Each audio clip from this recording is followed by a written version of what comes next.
Good evening, Tigers, and welcome to Tuesday Newsbeat. I'm Morgan Charles. And I'm Bridget John. Thanks for joining us. We have a breaking weather update. Baton Rouge is under a severe weather and tornado warning. Many schools in the area have canceled classes for tomorrow. LSU hasn't canceled at this time, but we'll keep you updated with any changes on our socials. Conducted a study with nearly 1,000 LSU students that showed high drug use on campus.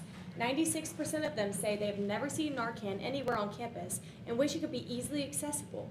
Reporter Nicole Marino met with 2 students who conducted the survey and say the data is alarming. Baton Rouge has a growing fentanyl crisis that is higher than most cities in the United States, and if we cannot protect our students, we're not doing them diligence. LSU seniors Gabriella Jensen and Riley Young conducted a survey that shows the percentage of students who know someone who uses illegal drugs. 86% of respondents know someone who uses illegal marijuana. 70% know someone who uses unprescribed Adderall or Vyvanse.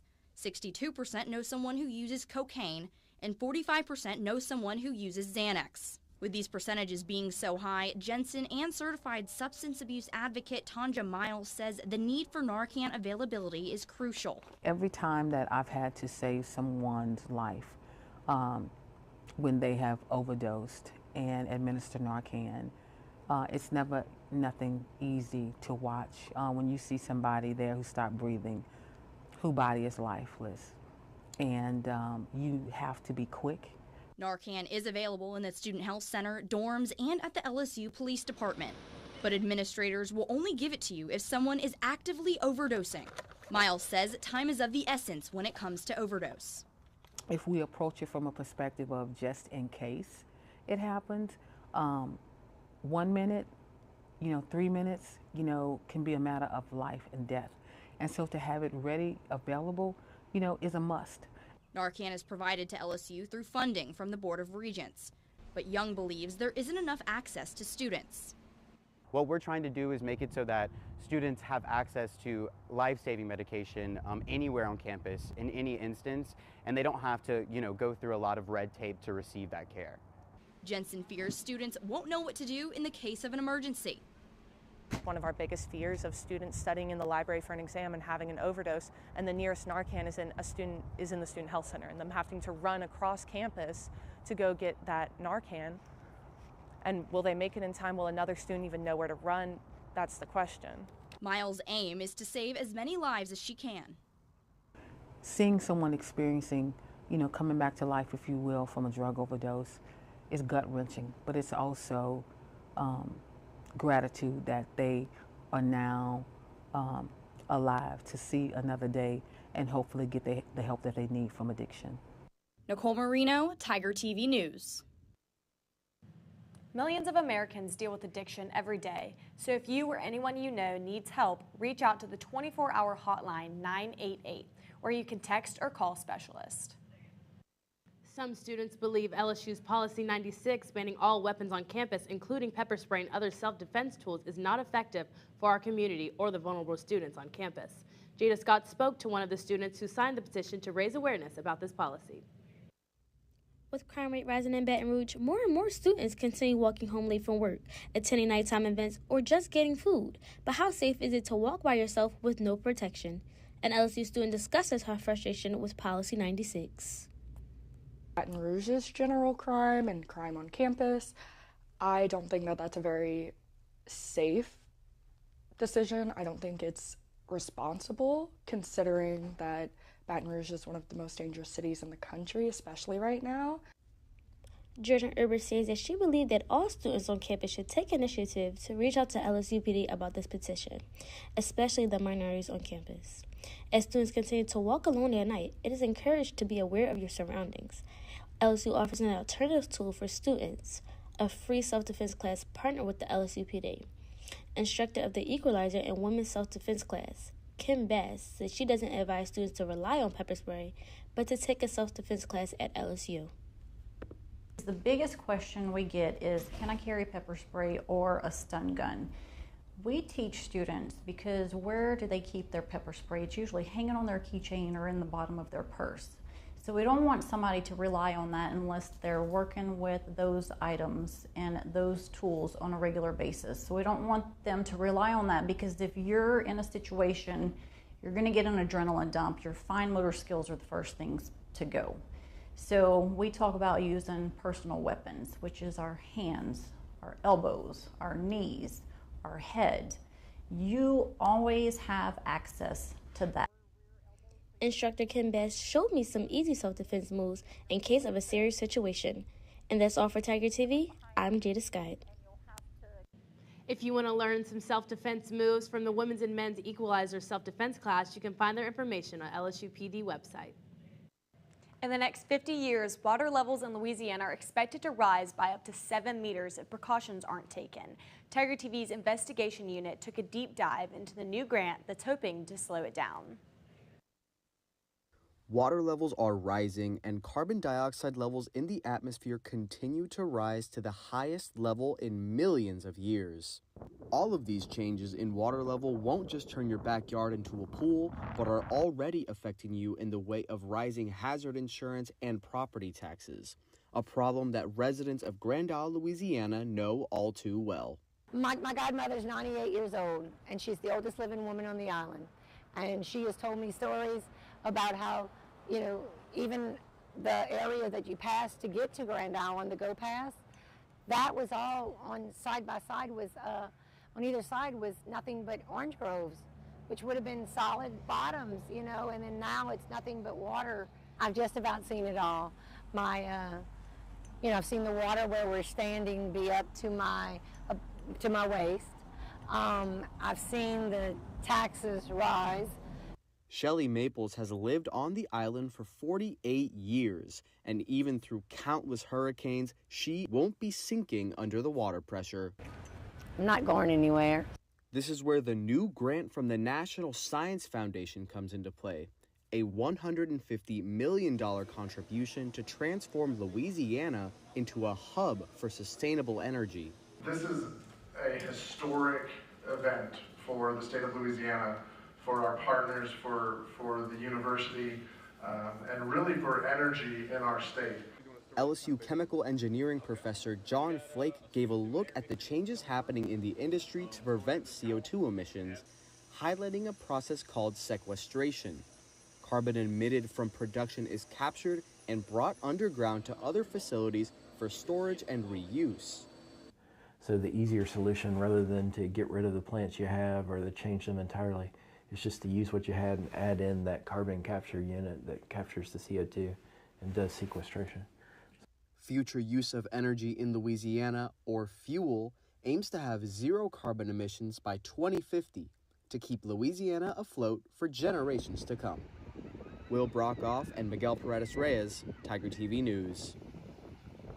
This is one of 3-part series on the grant that will air throughout this week.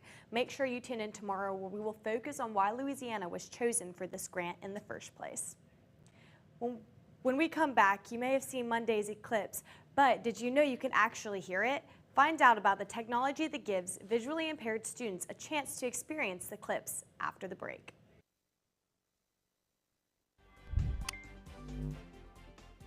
We're Tiger TV, LSU's student-run broadcast news station. We're bringing you 4 newscasts a week, covering all things LSU.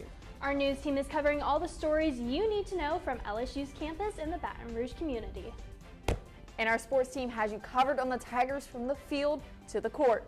Tiger TV, sports, news, you. Watch us on WBRZ 2+, Channel 11 at 11:10.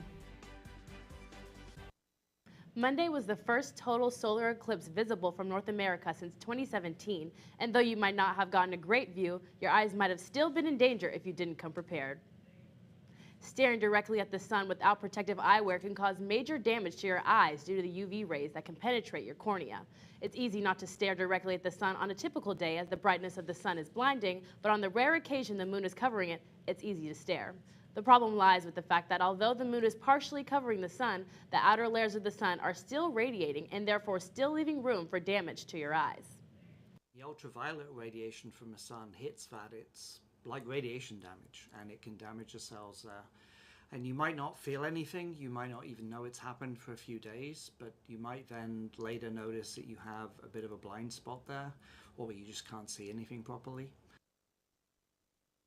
Scientists say the next eclipse won't be visible in the United States for another 20 years in 2044.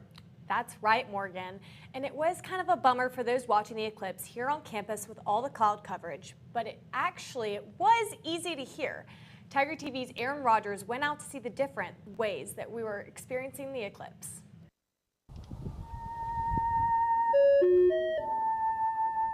The sound of sunlight. You want to check it out real quick?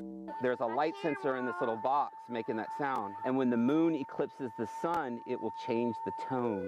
You hear it change? It's something students at the Louisiana School for the Visually Impaired never thought they would experience. Today, the moon's going to be perfectly in front of the sun, right? We have the device. But thanks to a creative approach, they witnessed it using other senses. Not having the vision to actually see it's really good, because this gives them, oh, okay, there is movement actually occurring. Even if they can't see it, they can hear it. These teachers have to be creative and find new tools that include their visually impaired students. We only talked about it a little bit, but I never got to see one. But now she can hear one. While the clouds blocked the eclipse for most of us, the students here at LSVI did not let the clouds dim their experience. Okay. Like it kept going down notes. The notes kept going down and then it stopped. And since the box wasn't available in 2017, this is the first experience many of these kids have with an eclipse at all. Other members of the visually impaired community also came to listen. This is saying a lot that we are being included, and hopefully this technology will include us in more things that we can be a part of and stand out. And with a sky full of clouds that blocked the view for most of us, these kids were able to experience it with the sound of sunlight. Aaron Rodgers, Tiger TV News. By the way, the Harvard study is being conducted over the next several years, monitoring different eclipses and giving the new experiences to thousands of people. When we come back, how one weekly Baton Rouge event is benefiting the community in more ways than one. Find out more after the break.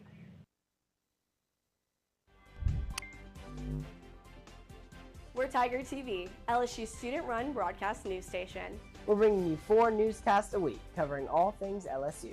Our news team is covering all the stories you need to know from LSU's campus and the Baton Rouge community.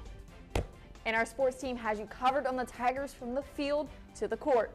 Tiger TV, sports, news, you. Watch us on WBRZ 2+, Channel 11 at 11:10. Baton Rouge is known for its food deserts and swamps, making nutritional balance difficult for many residents. That's right, but reporter Jordan Labatou looked in one way Baton Rouge residents can get affordable, locally grown food right here in BR. What can you tell us, Jordan? That's right, y'all. Every Saturday morning, Louisiana natives come together in the state's capital to display some of their hard work and skills. In the heart of our city, the Red Stick Farmers Market thrives as a testament to local talent and community spirit. Nestled downtown on Main Street, this cherished weekly event showcases a diverse array of goods and talents, all while supporting our local economy. Since its start in 1996, the market has been a vital hub connecting Louisiana natives with fresh produce, art, and homemade goods. The market's Snap Match program doubles the purchasing power of those in need, ensuring access to nutritious food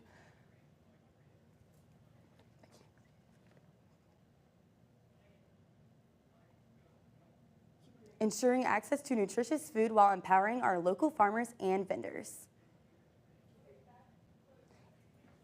If you want to learn more about the market or get more information. That's all the time we have for tonight, guys. Until next time, I'm Morgan Charles. I'm Bridget John.